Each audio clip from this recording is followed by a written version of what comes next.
bem demais acerca de si mesmos e imaginam então que há uma esperança real, vindoura para eles, quando na realidade não passa de algo que é fruto da sua própria imaginação, porque na realidade essa pessoa não conhece a Cristo. E isso em geral acontece, essa esperança presunçosa sobre o mundo vindouro acontece com não cristãos ou com hipócritas no meio da igreja. Pessoas que não são de fato crentes. Mas então, onde é que se baseia a esperança ou onde ela deveria estar baseada? O fato é que toda esperança ela vai se basear em algo. Mas o ponto é, se Deus e suas promessas são o fundamento que temos para a nossa esperança. E a história, então, vai nos mostrar que muitas pessoas elas têm um conceito bem errado sobre elas e sobre Deus, e isso, então, vai trazer uma confusão sobre a sua expectativa quanto a algo vindouro. Como muitas dessas pessoas no mundo, elas vão se moldar, elas se moldam a sua própria imagem, elas imaginam que não são assim tão ruins, não é? As pessoas no mundo, elas pensam que são pessoas legais, pessoas bacanas. Não somente elas têm uma concepção errada sobre elas, mas elas também têm um entendimento equivocado sobre Deus. Elas vão ignorar o fato de que Deus, além de ser amoroso, misericordioso, é também um Deus santíssimo. E elas então, baseadas nesta ignorância sobre elas e também sobre Deus, são levadas a ter uma ideia presunçosa sobre seu destino eterno. Mas o problema é que essa expectativa dessas pessoas se baseia na falta de um conhecimento da verdade. A ignorância e a esperança são inimigas. Mas o conhecimento de Deus em Cristo surge como o verdadeiro amigo da esperança. Essa é a compreensão que nós temos e sobre este ponto, o conhecimento de Deus em Cristo surge como o verdadeiro amigo da esperança. Sobre isto nós falaremos com mais clareza nos próximos estudos. Mas há conceitos de fato errados de muitas pessoas. Há muitas pessoas pensam que elas desfrutarão de uma felicidade eterna no futuro, porque elas entendem que Deus é um Deus de amor. Deus, dizem elas, se interessa em nosso bem-estar e, sem dúvida, cuidará de nós, porque essa é a função dele. Por quê? Porque ele é um Deus de amor. E essa esperança pode até se basear, além de se basear num amor de Deus, se baseia também na misericórdia de Deus.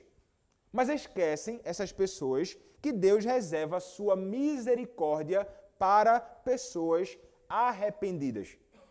Não para pessoas que permanecem com a sua cara, o seu rosto enfiado no pecado, imaginando então que porque Deus é amor, então, e é misericordioso, vai conceder para ela uma felicidade eterna. Então, elas pensam isso. Para quem não pensa os pensamentos de Deus, para quem não pensa segundo a Escritura, segundo a verdade, amor e misericórdia são conceitos vazios.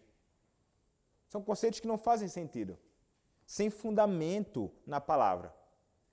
Mas isso não perturba eles. Não, eles vão continuar com esse tipo de concepção, porque pensar em Deus nestes termos garante que elas obtenham o que desejam. Elas vão ficar com a paz no seu coração e então imaginando que realmente desfrutarão de algo maravilhoso no futuro. Contudo, o problema é que nós não podemos mexer, confundir, macular a doutrina acerca de quem Deus é, como a Escritura nos ensina. Nós não podemos, como estudamos nos estudos sobre os atributos de Deus, isolar um atributo dos outros, como se os outros atributos não existissem. E isso tem consequências que são ruins, pensar em Deus excluindo atributos de Deus. Nós podemos considerar, por exemplo, pensando brevemente na tática de Satanás no jardim, como nos mostra Gênesis capítulo 3, verso 4. O que acontece lá? Gênesis capítulo 3, verso de número 4, diz assim: Então a serpente disse à mulher, é certo que não morrereis. Está aqui a ocasião em que ela é tentada pelo próprio Satanás. O que Satanás faz? Veja, Satanás ele apelou para a misericórdia e o amor de Deus de uma maneira que expõe suas mentiras sobre Deus. É certo que não morrerás. Deus é amoroso, é misericordioso. Isso não vai acontecer. Ele nega a verdade sobre o próprio Senhor Deus. Ele vai excluir a verdade que o Senhor Deus disse, olha, eu sou santo e justo. E se você comer do fruto, certamente você morrerá. Porque eu não permitirei que a minha lei seja transgredida sem aquele que transgride a lei seja devidamente punido. A minha santidade nunca permitirá que eu seja injusto. E muitas pessoas, então, podem esperar, então, baseadas num suposto amor de Deus e misericórdia que não encontram um fundamento verdadeiramente bíblico, porque excluem, então, os outros atributos, muitas pessoas podem esperar ter uma alegria futura, uma bem-aventurança e existência celestial, mas apenas porque creem que Deus fará isso ou aquilo, uma vez que é amoroso e misericordioso. Mas isso é ruim, porque esquecem que a misericórdia e o amor de Deus andam lado a lado com sua santidade e justiça, que moldam, então, o caráter da nossa esperança. Então, elas excluem os atributos de Deus, baseados numa presunção e exclusão de quem Deus é. Outros colocam sua esperança não só no amor de Deus, mas também em si mesmos. Eles são, como o autor do livro vai dizer, os matemáticos espirituais. Eles vão acreditar que suas boas ações superam as suas ações ruins. Então, poxa, eu faço tanta coisa boa. Tudo bem, eu posso falhar, mas eu faço coisas boas também. Elas são aquelas pessoas que raramente vão considerar os pecados da mente como ações ruins, mas vão se concentrar apenas em ações externas. Não, eu posso pensar até coisas terríveis, macular coisas terríveis, mas isso não é tão mal assim. Pensam, então, essas pessoas carnais. Elas fazem estimativas generosas de si mesmos, como pessoas justas, como pessoas muito boas realmente, quando na realidade o que é encontrado nela e visto nela é realmente o oposto. Então a esperança dessa pessoa está baseada no fato de que, junto com o amor e misericórdia de Deus, elas fizeram o suficiente para garantir sua aceitação no céu. É assim que o homem natural ele pensa. Muitas pessoas religiosas, inclusive. Muitas pessoas religiosas procuram estabelecer sua própria justiça diante de Deus, sem nunca se submeter à verdade de Deus, sem nunca se submeter de verdade ao próprio Senhor. Nunca se sujeitaram realmente a Deus. Creem na bondade divina e creem na bondade humana, a combinação perfeita para o desastre. Mas a realidade é que Cristo ele adverte sobre uma confiança equivocada das pessoas que apenas agem, das pessoas que fazem alguma coisa. A Escritura fala sobre isto em Mateus capítulo 7, versos 21 a 23. Mateus, capítulo 7, versos 21 a 23, diz assim a palavra: Nem todo o que me diz, Senhor, Senhor, entrará no reino dos céus, mas aquele que faz a vontade de meu Pai que está nos céus. Muitos, naquele dia, hão de dizer-me, Senhor, Senhor, porventura não temos nós profetizado em teu nome? E em teu nome não expelimos demônios? E em teu nome não fizemos muitos milagres? Então lhes direi explicitamente, nunca vos conheci, apartai-vos de mim, os que praticais a iniquidade. Então, o fato de fazer algo, o fato de se envolver com a religião, o fato de fazer estas coisas, o fato de agir não garante necessariamente a bem-aventurança eterna. Mas muitas pessoas, então, baseiam a sua esperança no que fazem. Outra classe de pessoas com a falsa esperança é ocupada por quem sofreu alguma dificuldade, um infortúnio no mundo. Elas pensam que são as que mais sofrem neste mundo e elas pensam que seus problemas são os maiores problemas e maiores problemas que os problemas dos outros. São os maiores sofredores neste mundo. Então, porque eu sofri ou porque eu sofro, porque eu enfrento dilemas e dificuldades, então eu sou uma pessoa que devo experimentar a bem-aventurança eterna. E elas vão basear a sua esperança em coisas desta natureza. Mas como escreve um teólogo, ele vai dizer assim: uma vida tão longa quanto a de Matusalém, passada em toda a miséria e doença de Jó sobre seu monturo, não expiaria o pecado e não fundamentaria a salvação.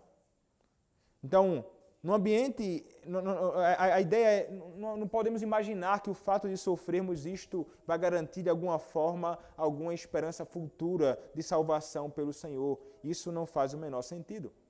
Pensando no ambiente religioso, existem aqueles que vão depositar esperança em sua denominação, ou filiação à igreja, ou filiação religiosa. Então vão pensar, o fato de eu ser membro de uma igreja me garante então uma esperança futura, vindoura, de habitar com o Senhor nos céus.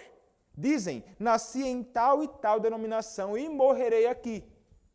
E imaginam que isso então haverá de sustentar, baseiam a sua esperança nisso. Mas o que diz Jeremias capítulo 7, verso 4?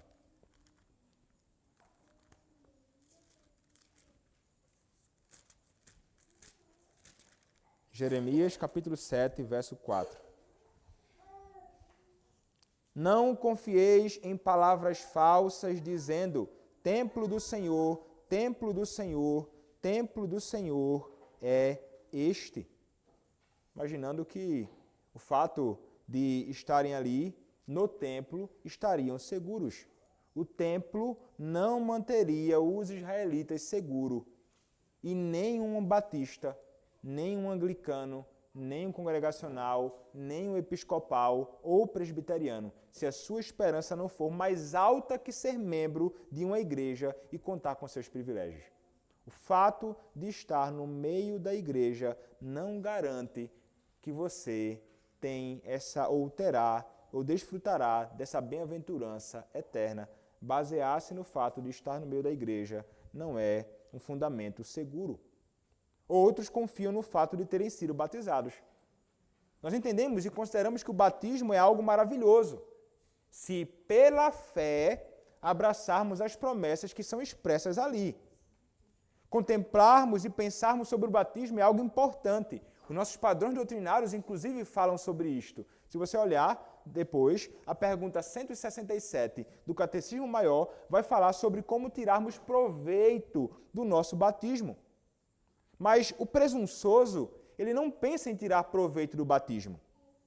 O que é que ele se preocupa? Com o que é que ele se preocupa? O presunçoso, ele se preocupa com o fato de ter sido batizado, mas ignora a realidade espiritual.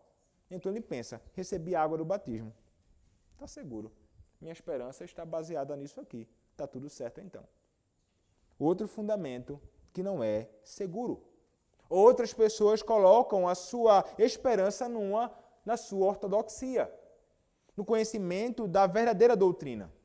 São pessoas com a mente cheia realmente de teologia, e muitas vezes de boa teologia. Mas muitos se apegam com a esperança apenas na doutrina, no estudo teológico, mas esquecem de Cristo. O conhecimento acaba se tornando o objeto de sua fé, e não Jesus. Aí é problema. O conhecimento acaba se tornando o objeto de sua fé e não Jesus. O problema é confiar nas suas convicções e não em Cristo como base da esperança. Muitas pessoas podem ter fé na justificação somente pela graça mediante a fé e não somente no Cristo que justifica. Porque você pode crer na verdadeira doutrina. Eu creio, de coração, que o homem é justificado pela graça mediante a fé. Eu creio nesta doutrina. Mas o fato de você crer nesta doutrina não te salva. E não te confere uma verdadeira esperança futura. É crer em Cristo que salva, para a nossa justiça. Isso é trágico de fato quando isso acontece. Porque a pessoa se aproxima tanto, mas permanece ao mesmo tempo muito distante de Deus e da verdadeira esperança. Mais uma vez, o texto de Mateus, capítulo 7, verso 23, vai nos indicar isso. Jesus conversa com pessoas que haviam feito muitas coisas em seu nome, envolvendo-se com as coisas, então, da igreja, das verdades do Senhor, mas então ele vai dizer, ele vai revelar aqui qual a sua preocupação, a real preocupação de Cristo. Ele jamais conheceu essas pessoas. Não os conheço. Elas conheciam teologia, mas não conheciam o Deus único e verdadeiro, e não conheciam o seu Filho, o Senhor Jesus Cristo. E a palavra nos chama a isso, como nos ensina João capítulo 17, verso 3. E muitos rejeitam então esse Cristo, e rejeitam também a Deus, o Pai. Por último, irmãos, alguns depositam sua esperança no fato de as bênçãos divinas nesta vida confirmarem continuidade na vida por vir. Jesus disse à igreja de Laodiceia em Apocalipse 3,17 o seguinte. Apocalipse, capítulo 3, verso de número 17. Eu vou ler a partir do verso 16, diz assim. Assim porque és morno, e nem és quente nem frio, estou a ponto de vomitar-te da minha boca. Pois dizes, estou rico e abastado, e não preciso de coisa alguma, e nem sabes que tu és infeliz, sim, miserável, pobre, cego e nu. Elas poderiam acreditar que sua prosperidade econômica consistia no sinal inequívoco de sua fidelidade religiosa e da bênção de Deus. A prosperidade, a bênçãos. E então imaginavam, a bênção do Senhor está sobre mim, a garantia segura de habitação eterna com o Senhor. Mas isso não garante nada. Podemos entender o que ocorre em nossa vida como bênção, muitas vezes, prosperidade, quando na verdade, muitas vezes, pode ser considerada por Deus como uma maldição. Há coisas que nós recebemos e imaginamos. Há uma bênção do Senhor sobre minha vida, quando na realidade aquilo ali é o problema da sua vida. É um grande mal, é algo contra o qual você vai ter de lutar e na realidade é uma maldição. O ponto, irmãos, é que nossa esperança ela não pode repousar nas circunstâncias, daquilo que está ao nosso lado. No fato de ser próspero ou não, no fato de ter muitas coisas ou não. Nunca. A nossa esperança não pode repousar nas circunstâncias, pois Deus, às vezes, deixa as pessoas que ama na pobreza e no sofrimento. E essa, então, não pode ser a minha esperança, as questões circunstanciais na minha vida, nesta minha peregrinação. O ponto é que, como nós veremos mais à frente, a nossa esperança não pode estar em nenhum outro lugar, senão na pessoa do nosso Senhor e Salvador, Jesus Cristo, senão nas próprias palavras do nosso Senhor, Jesus Cristo, como revelada na Escritura Sagrada. Ele é a nossa esperança. E é isso que nós precisamos a entender, é a Ele que nós devemos nos apegar, e é exatamente saber disto que o mundo precisa. E muitos crentes em nossas igrejas também. Que a esperança, não há esperança além de Cristo, para a nossa bem-aventurança futura, a nossa habitação eterna com o nosso Senhor. Na próxima quinta-feira, se Deus permitir, nós vamos tratar um pouco sobre o que era então a esperança cristã e vamos falar sobre vários aspectos relacionados à esperança também. E aqui a gente conclui esse nosso primeiro encontro e primeira pergunta relacionada à esperança. E vamos, então, irmãos, orar